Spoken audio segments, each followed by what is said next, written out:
ఈరోజు మన టాపిక్ వచ్చేసి అసలు పర్సనల్ లోన్స్ అంటే ఏంటి? అవి ఎవరెవరికి ఇస్తాము అని తెలుసుకోవడం గురించి మన ముందు ఈరోజు వెంకీ గారు ఉన్నారు. అడిగి తెలుసుకుందాం. హాయ్ వెంకీ గారు. హాయ్ అండి. సార్ అసలు పర్సనల్ లోన్ అనేది ఎవరెవరికి ఇస్తారు సార్? పర్సనల్ లోన్స్ అనేది శాలరీ ఎంప్లాయీకి అండ్ శాలరీ ఎంప్లాయీకి మనం ఇస్తాము. ఓకే. శాలరీ ఎంప్లాయీ అంటే మినిమం 15,000 అబోవ్ ఉన్న వాళ్ళకి మనం చేయడానికి అవకాశం ఉంది. దీనికి వచ్చిన డాక్యుమెంట్స్ కానీ అలాంటివి ఏమైనా కావాలంటే ఏం కావాలంటే ఒక కేవైసీ అంటే పాన్ కార్డు, ఆధార్ కార్డు, వాళ్ళు ఏ కంపెనీ అయితే వర్క్ చేస్తున్నారో ఆ వర్క్కి సంబంధించిన కంపెనీ నుంచి పే స్లిప్లు 3 months, ఓకే. ఏ ఏ బ్యాంకులో అయితే వాళ్ళ శాలరీ క్రియేట్ అవుతుందో ఆ బ్యాంక్కి సంబంధించిన 3 months లేటెస్ట్ బ్యాంక్ స్టేట్మెంటు అవి కావాలి. అవి ఉంటే మనం ఈ పర్సనల్ లోన్స్ అనేది ప్రాసెస్ చేయడానికి చేసుకోవచ్చు. సార్ ఇప్పుడు కొంతమంది కస్టమర్స్కి చెక్స్ ఇస్తారు లేదా క్యాష్ రూపంలో ఇస్తారు. వాళ్ళకి కూడా పర్సనల్ లోన్ అనేది ప్రొవైడ్ చేస్తామా సార్ మనం? కొన్ని కంపెనీలు క్యాష్ రూపంలో వస్తాయి, చెక్ రూపంలో కూడా వస్తాయి. అవి కూడా మనం చేయడానికి అవకాశం ఉంది. పాసిబిలిటీ ఉంది. అవి కూడా మనం చేయొచ్చు. అంటే ఇప్పుడు ప్రజెంట్ అన్నీ డిజిటల్ అయిన తర్వాత అన్నీ మా బ్యాంకింగ్ స్టేట్మెంట్లోనే చూస్తున్నారు కదా శాలరీ అనేది. అవి యాక్సెప్ట్ చేస్తారా? మీరు అన్నది వాస్తవం అండి. ఇప్పుడున్న పరిస్థితులు మొత్తం ఆన్లైన్ అయిపోయింది అవును కాబట్టి సార్. 99% ఆన్లైన్ అయిపోతుంది. సో ఎక్కడో చాలా రేరుగా ఉంటాయి అన్నమాట క్యాష్ రూపం కానీ చెక్ రూపం కానీ చేయడం అనేది. ఆ చెక్ రూపం ఇచ్చినప్పుడు కానీ క్యాష్ రూపం ఇచ్చినప్పుడు కూడా మనం చేయడానికి అవకాశం ఉంది. పర్సనల్ లోన్స్ మనం చేయొచ్చు. ఓకే. సార్ ఈ పర్సనల్ లోన్స్‌లో బ్యాలెన్స్ ట్రాన్స్‌ఫర్ చేసుకోవచ్చా సార్ మనం? 100% చేయొచ్చండి.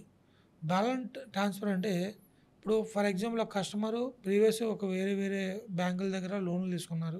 Multiple banks. మల్టిపుల్ బ్యాంకులు తీసుకున్నప్పుడు ఫర్ ఎగ్జాంపుల్ కస్టమర్కి ఏదైనా ఏదో అవసరం వచ్చి ఎమర్జెన్సీ వచ్చింది. ఆ మల్టీ ఉన్నప్పుడు బ్యాంకులో అప్లికేషన్ అయ్యి ఆ లోన్ రాక రిజెక్ట్ అయ్యే ఛాన్సెస్ ఉంటాయి. సో అలాంటి టైంలో ఏదైతే లోన్స్ తీసుకున్నారో ఆ లోన్స్ మొత్తాన్ని కలిపి ఒకే బ్యాంకులో మనం బ్యాలెన్స్ ట్రాన్స్ఫర్ పెట్టి మనం ఆ కస్టమర్కి అవసరాన్ని మనం తీర్చొచ్చు. అంటే సింగిల్ ఈఎంఐ కింద కన్వర్ట్ చేస్తారు. ఎగ్జాక్ట్లీ. ఇప్పుడు ఏదైతే బ్యాంక్స్ మల్టీ బ్యాంక్స్ తీసుకున్నారో ప్రీవియస్లో ఓకే. ఆ బ్యాంక్స్ మొత్తాన్ని కలిపి ఈ బ్యాంకులో మనం వేసి ఆ బ్యాంకులో ఉన్న లోన్స్ మొత్తం కలిపి ఒకటే ఈఎంఐ కింద కన్వర్ట్ అయ్యి ఒకటే ఈఎంఐ కింద కట్ అవ్వడం జరుగుతుంది. సో అప్పుడు ఏమవుతుందంటే కస్టమర్కి మల్టీ బ్యాంకులు తీసుకున్నప్పుడు ఒక్కొక్క బ్యాంకులో ఒక్కొక్క రేట్ ఆఫ్ ఇంట్రెస్ట్ అనేది డిజైన్ చేసి ఉంటుంది అన్నమాట. ఆ డిజైన్ చేసినప్పుడు ఈఎంఐ అనేది బర్డెన్ అయిపోతూ ఉంటుంది. అదే ఈ లోన్స్ మొత్తం కలిపి ఒకే ఈఎంఐ కింద కన్వర్ట్ చేసుకున్నట్టయితే కస్టమర్కి ఈఎంఐ అనేది తగ్గడం జరుగుతుంది. ఆ తగ్గిన తర్వాత కూడా కస్టమర్కి ఇంకా అవసరానికి కస్టమర్కి ఇంకా సేవింగ్ అవుతుంటుంది అన్నమాట. సో మినిమం నాకు తెలిసి ఉన్న లోన్లలో కన్వర్ట్ చేసుకుంటే ఒక 2,000 నుంచి 3,000 వరకు ఈఎంఐ తగ్గే ఛాన్సెస్ ఉంటాయి. సార్ ఈ బ్యాలెన్స్ ట్రాన్స్ఫర్‌లో మనం అన్ని లోన్స్ చేస్తామా సార్? పర్సనల్ లోన్స్ కొంతమంది కస్టమర్స్ యాప్ లోన్స్ తీసుకుంటారు. చిన్న షార్ట్ టర్మ్ పర్సనల్ లోన్స్ అంటుంటారు.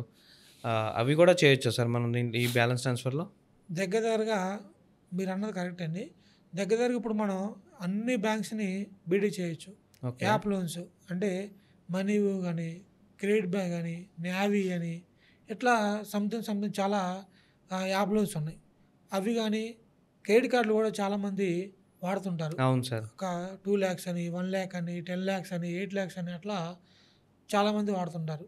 మనం ఈ క్రెడిట్ కార్డుతో పాటు యాప్ లోన్లో తీసుకున్నా కూడా మనం బ్యాలెన్స్ ట్రాన్స్ఫర్ చేసి వాళ్ళ యొక్క విధానాన్ని మనం చేయొచ్చు. సార్ అసలు ఈ కస్టమర్కి బ్యాలెన్స్ ట్రాన్స్ఫర్ చేసుకోవటం వల్ల ఏమన్నా ఉపయోగాలు ఉంటాయా సార్? 100% ఉపయోగం ఉంటుందండి. ఇంతకుముందు కూడా మీకు చెప్పాను నేను. అవును. ఇప్పుడు మల్టీ లోన్స్ తీసుకున్నప్పుడు ఒక్కొక్క బ్యాంకుకి సంబంధించిన ఒక్కొక్క ఇంట్రెస్ట్ అనేది ఉంటుంది. ఇప్పుడు యాప్ లోన్స్ తీసుకుంటే ఒక లోన్ ఒక ఇంట్రెస్ట్ ఉంటుంది. అండ్ పర్సనల్ లోన్ తీసుకుంటే ఒక ఇంట్రెస్ట్ ఉంటుంది. అట్లా ఒక్కొక్క బ్యాంకుకి ఫర్ ఎగ్జాంపుల్ కస్టమర్ 5 బ్యాంకులో లోన్లు తీసుకున్నారు ప్రీవియస్లో. 5 బ్యాంకులకు సంబంధించిన 5 బ్యాంకుల ఇంట్రెస్ట్లు అనేది ఉంటుంది. డిఫరెంట్గా ఇంట్రెస్ట్ అనేది ఉంటుంది. సో ఈ డిఫరెంట్ ఇంట్రెస్ట్ వల్ల కస్టమర్కి ఈజీగా 3,000, 4,000 అబోవ్నే ఈఎంఐ అనేది ఎక్స్ట్రా పే చేస్తుంటాడు. అదే ఆ యాప్ లోన్లు కానీ, క్రెడిట్ కార్డ్స్ కానీ, పర్సనల్ లోన్స్ కానీ ఇవన్నీ కలిపి బ్యాలెన్స్ ట్రాన్స్ఫర్ చేసుకున్నట్టయితే కస్టమర్‌కి 3000, 4000 వరకి ఈఎంఐ ఈఎంఐ అనేది బర్డెన్ తగ్గడం అనేది తగ్గుతదంటారు. జరుగుతుంది. సరే ఈ సో, యాప్ దానివల్ల కస్టమర్‌కి అనేది వాళ్ళ ఉన్న ఇవాళున్న విధానంలో కస్టమర్ సేవింగ్‌లో ఉంటాడనమాట. ఓకే. సరే ఈ యాప్ లోన్స్ తీసుకోవటం వల్ల బెనిఫిట్స్ ఉంటాయా? లేకపోతే ఐ మీన్ ఎక్కువ ఇంట్రెస్ట్ రేట్ కడుతుంటా అని అనుకుంటున్నాను నేను. ఓకే. అది నిజమేనా సార్ అది? ఇప్పుడు మీరన్నది వాస్తవం అండి. యాప్ లోన్ అనేది డైరెక్ట్ కస్టమర్‌లకి లింకులు పోతుంటాయి. ఓకే. అవి క్లిక్ చేసుకుంటే 5,000 ఇవ్వటం అని, హ్మ్. 10,000 ఇవ్వటం అని, 20,000 ఇవ్వటం అని, 70,000 అట్లా తీసుకుంటూ ఉంటారు. కానీ అందుట్లో మీకు లింక్‌లో ఎవరు రేట్ ఆఫ్ ఇంట్రెస్ట్ అనేది చూపించరు. ఓకే. ప్రాసెసింగ్ ఫీ చూపించరు. కస్టమర్లు ఏంటంటే మాకు అవసరం ఎమర్జెన్సీ వచ్చిందని చెప్పేసి తీసుకోవడం జరుగుతుంది. తర్వాత వాళ్ళు కట్టడానికి వెళ్ళినప్పుడు ఆ బ్యాంకులు ఎక్కడ ఉన్నాయో తెలీదు. ఈఎంఐ ఎలా పే చేయాలో తెలీదు. అవును సార్. ఏదైనా వౌడు పడితే అది ఎక్కడ పే చేయాలో తెలీదు. సో, చాలామంది రకరకాలుగా కస్టమర్లు ఇబ్బంది పడుతుంటారు. యాప్ లోన్ల కంటే మన బ్యాంకులలో ఎన్బిఎఫ్సిలో తీసుకోవడం అనేది నా ఆలోచన. ఈ యాప్ లోన్స్ వల్ల అందరూ చేస్తారా సార్? లేదా పర్టిక్యులర్ బ్యాంక్స్ కానీ కొన్ని బ్యాంక్సే చేస్తాయా? మా దగ్గర మటుకి 99% యాప్ లోన్స్ బీటీ అనేది మేము చేయగలుగుతాం. పాసిబిలిటీ ఉందంటారు. పాసిబిలిటీ ఉంది. క్రెడిట్ కార్డులు కూడా పాసిబిలిటీ ఉంది. ఓకే. 99% మేము credit cards and app loans కూడా మన బ్యాంక్ ట్రాన్స్ఫర్ పెట్టడానికి పాసిబిలిటీ ఉంది. సార్ ఇప్పుడు పర్సనల్ లోన్ తీసుకోవాలంటే సిబిల్ కంపల్సరీగా మ్యాండేటరీయా సార్? సిబిల్ అనేది మ్యాండేటరీ అండి. 650 అబోవ్ ఉన్నా మనం చేయొచ్చు. బేస్డ్ ఆన్ అంటే 650 అనేది గుడ్ సిబిల్ కాదు. 700 అబోవ్ ఉంటే ఓకే. ఓకే. 650 ఉంటే దాని ఒక రీజన్ బట్టి అంటే ఎందుకు తగ్గింది ఏందనే దాన్ని బట్టి మనం మాట్లాడుకొని కేస్ టు కేస్ డిస్కషన్ చేసుకొని మనం డీవియేషన్స్ తీసుకోవచ్చు డీవియేషన్ అంటారు. తీసుకొని చేసుకోవచ్చు. ఓకే. ఈ సిబిల్ ఎలా తగ్గుతుంది సార్ అసలు? అసలు సిబిల్ తగ్గడానికి కారణాలు ఏమైనా ఉంటాయా సార్? గుడ్ క్వశ్చన్ అండి. ఇప్పుడు చాలామంది కస్టమర్లు లోన్లు తీసుకొని ఈఎంఐ టైం టు టైం కట్టక ఓకే. అది తగ్గుతూ ఉంటుంది. ఒకటేందంటే ఫర్ ఎగ్జాంపుల్ ఈరోజు ఈఎంఐ అనుకోండి.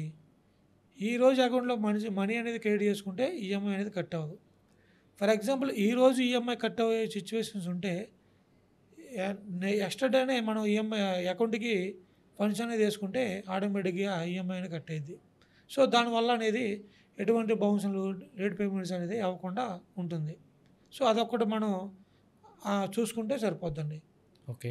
సార్ ఇప్పుడు ఈఎంఐ బౌన్స్ అంటున్నారు కదా! సరే కస్టమర్ మర్చిపోయారు. ఐ మీన్ అకౌంట్‌లో ఉన్నాయి మనీ అనదర్ అకౌంట్‌లో ఉన్నాయి. ఈ అకౌంట్‌లో మనీ లేవు. ఐ మీన్ ట్రాన్స్‌ఫర్ చేసుకోవటం మర్చిపోయాడు. ఇలాంటి వాళ్ళకి పర్సనల్ లోన్ అనేది ప్రొవైడ్ చేస్తామా సార్ మనం? చేయొచ్చు. ఎందుకంటే ఇప్పుడు ఒక కస్టమర్‌కి ఒక 3, 4 బ్యాంకుల అకౌంట్ సేవింగ్స్ అవును సార్. అలా అవును. అవును. ఉంటాయన్నమాట. సాలరీ సో, అకౌంట్స్ ఇప్పుడు డిఫరెన్స్ శాలరీ ఉంటాయి. అకౌంట్‌లో మనీ అనేది శాలరీ అకౌంట్ పక్కన పెట్టండి. ఫర్ ఎగ్జాంపుల్ ఏదైతే లోన్ తీసుకున్నారో ఆ అకౌంట్‌లో డబ్బులు లేవు. సేవింగ్ అకౌంట్‌లో మనీ ఉన్నాయి. సో, టైం మర్చిపోయారు. అది ఈ బ్యాంక్‌కి ట్రాన్స్ఫర్ చేసుకోవడం మర్చిపోయారు. ఈఎంఐ డేట్ అయిపోయింది. అదే రోజు మనం అమౌంట్‌ని దీనికి క్రెడిట్ చేసుకుంటే ఒక 2 డేస్‌లో మీకు ఈఎంఐ అనేది కట్ అవుతుంది. అవును సో, సార్. అది 1 ఆర్ 2 అట్లా మిస్ అయితే మాత్రం మనం దాన్ని మాట్లాడి డీవియేషన్ చేసుకోవడానికి ఛాన్సులు ఉన్నాయి. పాసిబిలిటీ ఉందంటారు. యెస్. సార్ యాక్చువల్‌గా ఇప్పుడు ఒక పర్సన్‌కి సపోజ్ నేనే ఉన్నాను సార్. నా సిబిల్ తగ్గింది. ఐ మీన్ 700 నుంచి అబోవ్ ఉంది మొన్నటి వరకు. కొన్ని లేట్ పేమెంట్స్, డీపీడీసీస్ వల్ల తగ్గిపోయింది సిబిల్. ఇప్పుడు నేను సిబిల్ పెంచుకోవడానికి ఆప్షన్స్ ఏమన్నా ఉంటాయా మన దగ్గర? సిబిల్ పెంచుకోవడానికి ఆప్షన్ ఏం లేదండి. ఎప్పుడైతే మీరు లోన్స్ తీసుకున్నారో ఆ లోన్‌ని మనం ఒకసారి 1 ఆర్ 2, 3 ఈఎంఐస్ అనేది లేట్ పేమెంట్ అయినాయి. తర్వాత ఈ ఈఎంఐస్ ఏవైతే ఉన్నాయో అవి కంటిన్యూస్‌గా లేట్ అవ్వకుండా మీరు రెగ్యులర్‌గా కట్టుతూ పోతే ఆటోమేటిక్‌గా అనేది సిబిల్ అనేది ఇంక్రిమెంట్ అవుతుంది. మీరు ఒకటండి ఓవర్ డ్యూ పడకుండా చూసుకోవాలి. ఓకే. ఓవర్ డ్యూ అనేది పడిందంటే అది మీకు కనిపించదు. మీ సిబిల్ ఓపెన్ చేసి మీరు చూసుకోలేరు. అవును సార్. మీరు ఎప్పుడో మళ్ళీ అవసరం ఉన్నప్పుడు మీరేదో బ్యాంక్‌కెళ్ళి ఇట్లా నాకు లోన్ కావాలని చెప్పి అప్లై చేసినప్పుడు ఆ ఓవర్ డ్యూ అనేది కనిపిస్తుంటది.